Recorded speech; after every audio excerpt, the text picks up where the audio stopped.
We're on air now, and full face in the camera. So it's a good time to recoup what is happening in the last 24 hours. The Tanveer Malik is from the press club, Karachi Press Club in Pakistan, and he's had wide experience as a journalist and will, I think, be helpful to supplement the work that's been done by Mohammed. So Mohammed, I'm not discounting all the value of the work that you're doing and the script you're writing, but your script, in fact, would take almost half an hour to 3/4 of an hour to film all of the places you suggest for food, but we only have a segment for food of, I would say 10 minutes would be fine. So we've got to keep working on new topics, and the topics I have in mind are already told you. I want to do a story without visiting the jail for Imran Khan. I want to do a story on him and maybe his family. It will be material that can be gathered by Tanveer from the club, and we will get pictures and make a 5-minute segment dedicated to Imran Khan. Cricket is famous all over the world, except in USA. In every English-speaking country apart from USA, cricket is very, very popular. And as a historical account of Imran, starting from when he was the captain of Pakistan team, I want to gather a story of his wives, their children, and we might even meet his second wife that he divorced, who became a journalist. Her name was Raham Khan.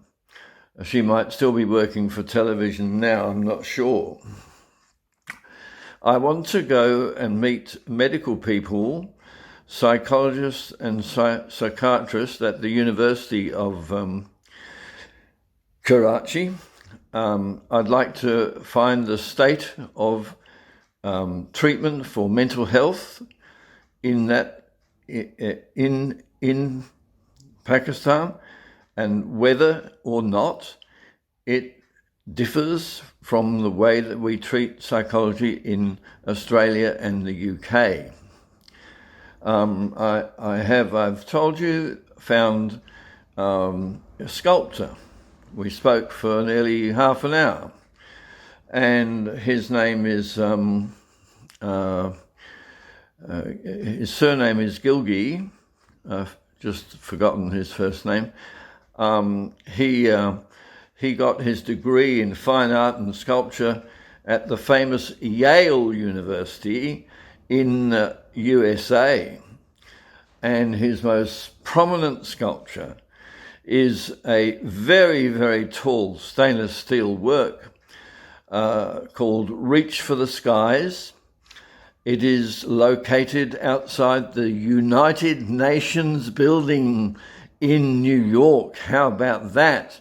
That will make something to stir up the BBC or some television. I've been told to avoid BBC or not take them that seriously because they're very biased, and they're biased towards what they want to do, even though they've told us a list of things that we can do. I've been advised that there are independent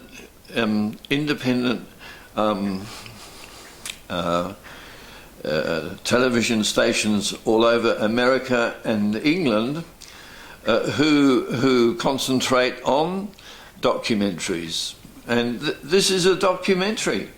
This is a documentary of the stature of the one that I made with my brother 50 years ago in Israel. It's a documentary that's as informative as The Lonely Road to Timbuktu, which got distributed in 20 countries in Europe and the rest of the world. So I know what makes documentaries tick. I know what people... I know the action and the content of people that sit down, intelligent people sit down and watch documentaries. Often the documentaries, I've moved away from children, really, in thinking, let's make an adult documentary. And to make an adult documentary for the intelligentsia of the world, I think that if I do this for a lot of practice in more than a country like Pakistan, but go to other places, I could make a series as big as what we did with Winnie the Pooh, except each country you go to, you make a 30-minute documentary. So I've got 10 years to play with this idea. The documentary maker that's most famous in the world is Sir David Attenborough. He is absolutely prolific.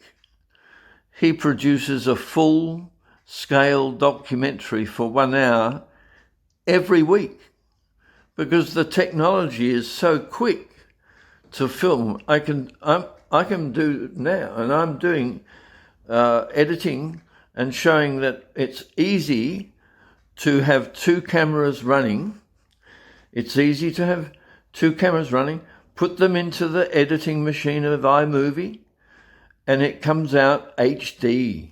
As the film gets published, which takes about half an hour for it to upload. If it's about half an hour's filming, it takes half an hour to upload after you've edited it. So we don't need a production team. We don't really need the backing of BBC to help us make the documentary. I've got the experience and the insight how to do it. So we'll stop there and we'll keep moving towards... I'll tell you one exciting thing I've found today. On Freelancer, like you are, Mohammed, I'm expecting 2 things to happen. I'm going to converse, hopefully, with a person that owns a drone camera. And the drone camera we will use for opening shots of, say, University of Karachi. It's a magnificent building. So we'll do a drone shot of 100 feet up in the air as the introduction shot to that. Now, this operator, freelance, they all work like you for $15 to $25 an hour. And the other thing that I've got freelance to do, which hasn't come any results back yet, is to find a one-man band. Now, the one-man band will be $15 to $25 an hour. I haven't got replies yet, but I do expect them. And I would like him to make the original music that we will edit in between the sequences of the 1 hour video.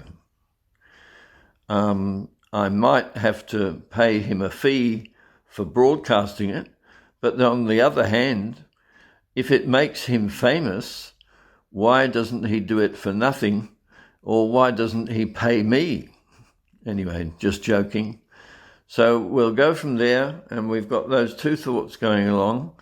I also put out feelers on Freelancer for people that own homes and can take in a boarder for 1 month. I'm happy to pay $10 a night. That's $300. So that's about my budget for accommodation. The hotels are 15 to 20 and 25. That's too much. That's $600. So I'm hoping to find a freelancer that will take me in as a guest for a fee of $10 a night, which I think they would welcome, because $10 is a lot in Pakistan. Okay, thank you very much for watching. Goodbye.